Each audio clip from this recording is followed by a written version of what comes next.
Ahoy, ahoy, welcome to a brand new edition with the Ramble on About Movies reactions. With me as always is handsome Dan Knight. That's clever Eric Muller, and there's a familiar face in between the two of us. What? We're expanding? Where did I come from? Welcome, Chicago. That's where Chicago. Yes. Welcome, exactly where special guest reviewer Jerrod Wigton, and we are going to be having him over the next few months. We are lucky enough that he's going to be in town, and so we're going to be incorporating him into the Ramble On family. Look for him in reactions, look for him in rumbles, look for him in... We're going to record a regular ramble right after this. Mm-hmm. And that being said, I missed the plain t-shirt memo, but I'm wearing a Zoolander shirt, which had an interesting sequel, and what we're here to talk about today is a movie with a much belated and interesting sequel. So wow, you worked really hard on that. I came up with that. I applaud it. It all connects. Yeah, it connects very well. Comes together. In. I do want to say first off, though, thank you guys so much for having me. Oh, absolutely. I am humbled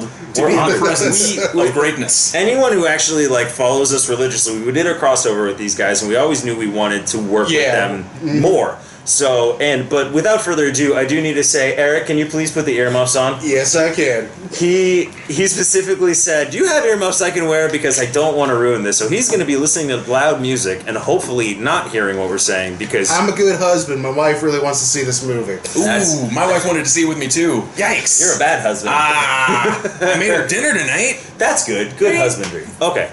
Anyway, so... We're going to balance that out, guy. Give and take. It's give and take. Jerrod, tell us a little bit about the plot of Independence Day 2.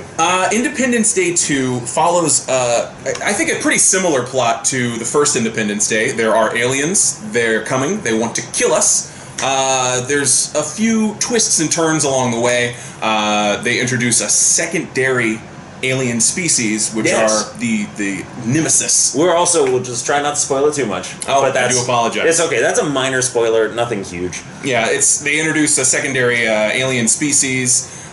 Big fight ensues. The planet rallies together to destroy the evil aliens. Are they victorious? I don't want to spoil anything. Tune in next week to find out. Yeah, right. So what we're going to do is we're going to talk about this. So positives. We get a lot of the same cast back. We get Jeff Goldblum coming back. We get I can't think of the president's name right now. Totally, President Whitmore. Whitmore, yeah.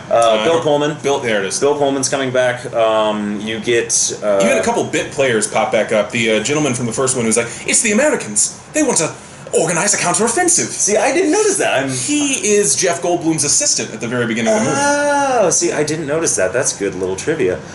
We get some good new faces, too. There's a small Robert Loggia cameo. May he rest in peace. May he rest in peace. Vivica A. Fox pops back up in this. I like the addition of William Fichtner.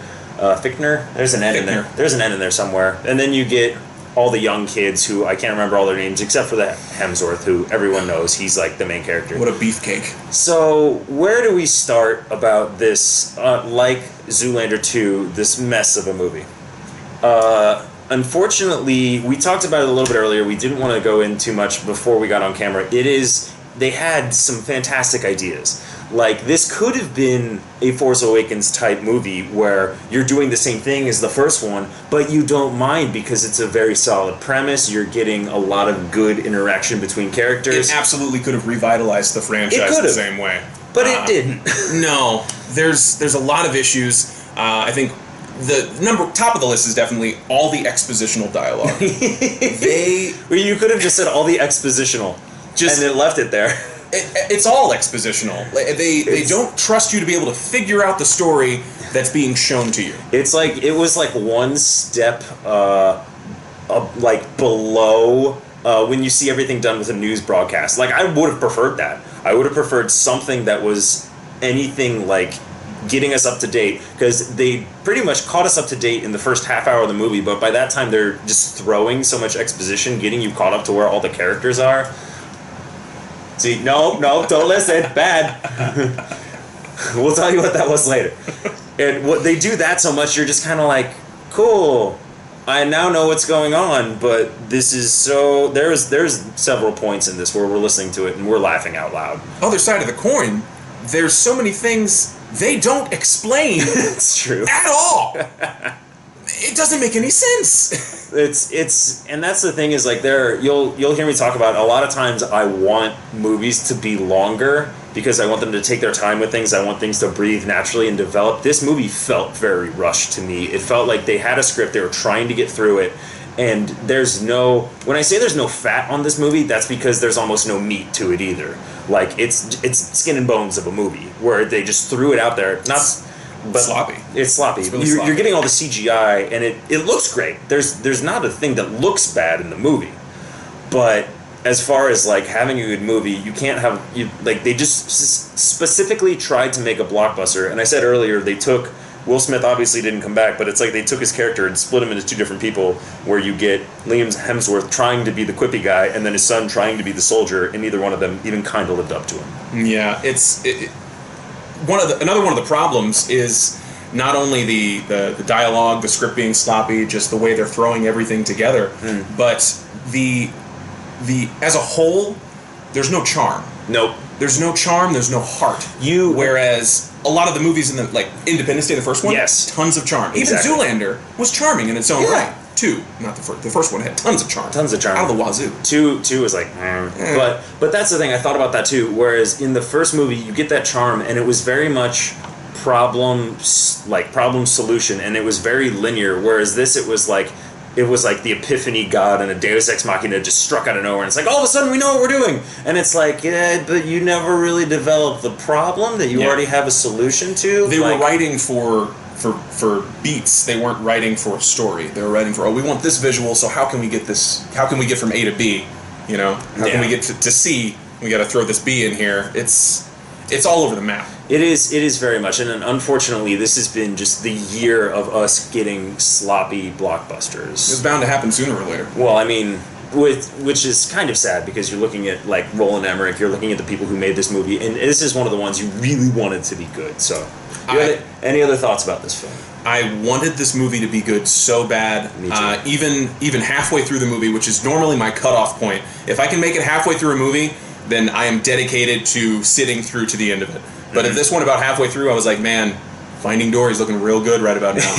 It's the last line of the movie. If you see it, I just want you to know that all of my emotions can be bottled up into what is the last fit line of the film.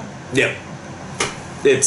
Well, that's a good place to leave it on. And so, this movie, give it a grade. What would you say on a letter scale? On a letter scale? Yes.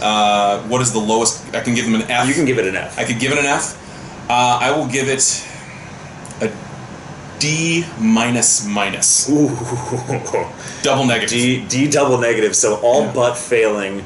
I'm gonna give this movie a D plus. Mostly because there are a couple times where it's so ludicrous we were laughing. Yes. We were laughing in the theater because we're like, we can't believe somebody just said that or this just happened. Not to mention, for me, I'm oddly always optimistic when I'm seeing a movie, and some of the visuals saved it for me. Like I thought they were. It's got a lot of shine. It's really it's a very shiny. It's very shimmery. Yeah. But like some of the alien tech that they use and some of the way that they wind up being defeated, I was entertained by that. But as far as the movie on a whole, it does have cool moments, but as a whole, it just doesn't hold itself together. Nope. So that's our reaction to Independence Day Resurgence. That's clever Eric Muller over there. You can wave, Eric. We're done talking. I guess I'm the Leisurely Jerrod. Leisurely Jerrod. Leisurely Jerrod. Leisurely Hey, Jerrod. where can they find you on Facebook? Your group's page. The Leisure Critics. We are about to put out, on the last day of this month, we're putting out our video with Todd Apple, who is a cocktail legend all over the United States. He does Apple's cordials in Chicago. His namesake is in a lot of Chicago cocktails, and he's teaching us about balance in cocktails. It was a wonderful lesson. Awesome sitting down, talking to him. If you want to learn a little bit more about how to make cocktails and that sort of thing, check us out and like our page, The Leisure Critics. Well, thank you very much, everyone, for watching, and ramble on. Ahoy, ahoy. Eggers away.